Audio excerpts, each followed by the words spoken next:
Hey there, it's Allie Hartung with Coldwell Banker Realty. Today's quick video is going to be about how to get your offer accepted in this market. It's really important to have a nice clean offer no matter what the market looks like. It just makes it way easier for the seller to feel like your offer stands apart from the other ones they may have received.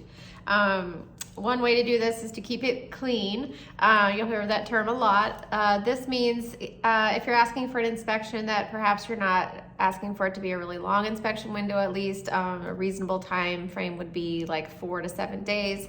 If you're asking for a request to remedy period, that's just a couple of days. I will say in the last few years, usually there's not a request to remedy period, but that is part of the contract here where I live. So just keeping that in mind, that you're trying to show that the sellers that you want to be in contract and stay in contract, and that you want to prove it to them as quickly as possible, basically. Aside from that you maybe have appraisal gap coverage. If you're getting a loan, there's going to be an appraisal, but that you're saying that if it comes in low, that you are willing to bring some more money to the table, depending on what the number is that the appraiser comes up with. So that you might say you'll pay up to $10,000 over a low appraisal, not to exceed what you already agreed to, for example. Your closing timeline is a big deal, and that's something that's fairly easy to control. I mean, you do have to give a certain amount of time for title and the lender to get their jobs done, but making sure that what you think is good is also what the seller thinks is good. You might think you're doing them a favor, and it turns out they need to close a week later to be comfortable, for example. So just making sure that your agents are talking to each other, and that you're letting your agent know that you're flexible with it.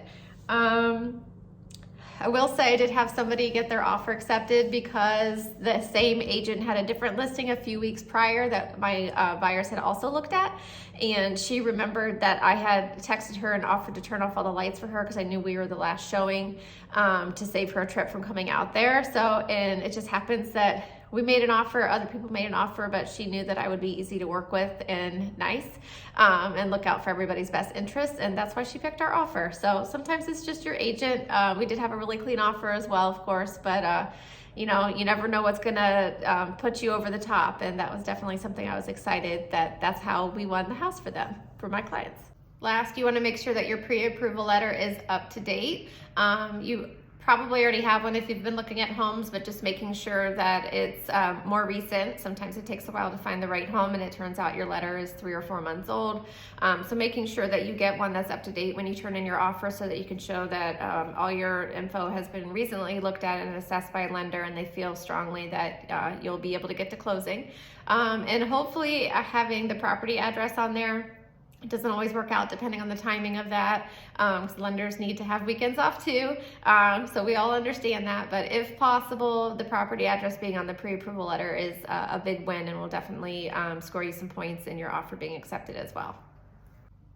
As always, if you're thinking about purchasing a home in the near future, feel free to reach out to me. I'm happy to go over the process with you and be the agent that's in your corner. Thanks.